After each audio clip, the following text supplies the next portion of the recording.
Thank you everyone for taking the time to tune in today. Today's episode of The Topping Show is proudly sponsored by Topping Technologies. Topping Technologies is an IT value-added reseller and services company with a special proficiency IT security. Heck, I see their founder at least twice a day. Gotta say he's quite handsome and brilliant.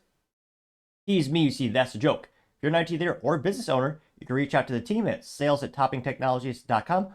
Also giving away a free flamethrower with every IT purchase. Go to toppingtechnologies.com to learn more. Lastly, trying to get to 4,000 subscribers by the end of the month. So if you can click that button and tell your friends, I would greatly appreciate it.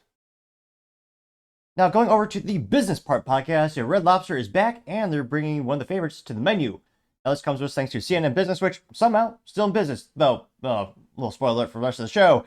Not for long, apparently. They're having some layoffs, but I partially digress. This comes to us thanks to Jordan Valinsky, who is right over there. It says, quote, Red Lobster is bringing back a beloved menu item after emerging from bankruptcy. There you can see their iconic little logo on the little storefront there. And specifically, they say, quote, Hush Puppies, once a staple of Red Lobster's menu, are coming back. Which, interestingly enough, is not a lobster, but apparently some people like it. Say, quote, as part of a broader changes at the chain, which recently emerged from bankruptcy and is now under control of a 35-year-old CEO hoping to turn around the seafood restaurant chain's fortunes.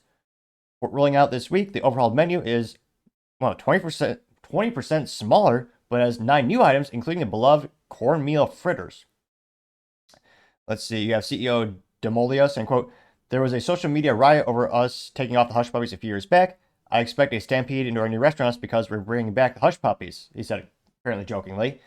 Also new on the menu item are bacon wrapped scallops, a lobster bisque, a lobster, no, I'm definitely going to butcher this though, not intentionally, lobster pappardelle, and a Parmesan crusted chicken dish. Red Lobster is also, quote, crafting a new tartar sauce that brings back new flavors from the original recipe. CEO also said he wants to make Red Lobster relevant, compelling, and exciting, which, yeah, it's been a couple years since I've been there. I'm not sure if they'll be able to reinvigorate the brand in those metrics. Maybe some funny commercials will help out. And they say, quote, and they would like to emulate the success of other chains like Chili's, whose sales are rapidly growing after slimming down its menu and focusing on food that people like to eat and share on the TikTok, which one of the most viral apps out there, and businesses are making bank using it, leveraging it with marketing as well, which, and also, cutting down the menu, 80-20 principle applies to most things in life, pretty much most sales jobs. 80% of your results will come from 20% of your efforts. So in the case of a menu, usually 80% of the profits generated on a menu, well, it would probably come from 20% of the items. So there's a good reason to actually cut down on the variety of the menu, which, it looks good to have a lot of variety, but in reality, you make most of your profit from a very small portion of it. Now they say, quote, but the chain still has to hold on to the Red Lobster customer base of baby boomers. Around 40% are older than 55, a demographic Red Lobster calls, quote, quality traditionalist, while they also want to bring out a new demographic.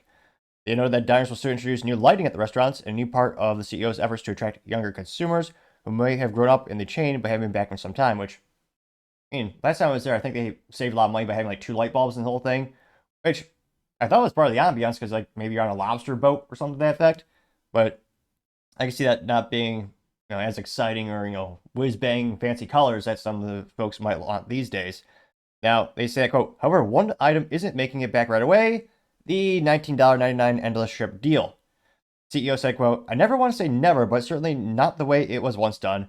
We won't have it in a way that's losing money in a fashion that isn't managed, unquote, which, again, that's really one of the best and worst things about the company in terms of people love that promo, but again, they're also losing money. I suspect they should do something more profitable, like, what was it, the cliche place people claim is Italian? Not Panera Bread, Olive Garden?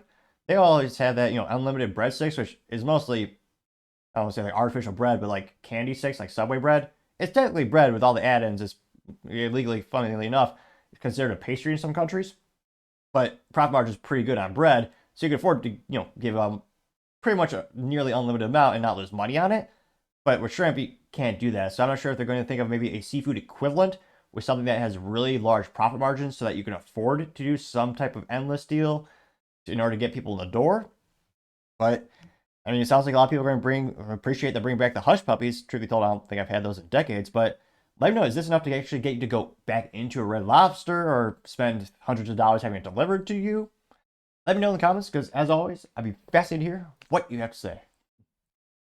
Thank you everyone for taking the time to tune in. Again, trying to get to 4,000 subscribers by the end of the month. So if you can click that button, I greatly appreciate it. Also, give me a thumbs up, thumbs down, or comment. It's a great way to give me some additional feedback, letting me know how I can make the show better and better. Lastly, don't forget to take time to tell your family, tell your friends, tell your coworkers, heck, tell your enemies, tell anyone and everyone. Just stay safe, fight the good fight.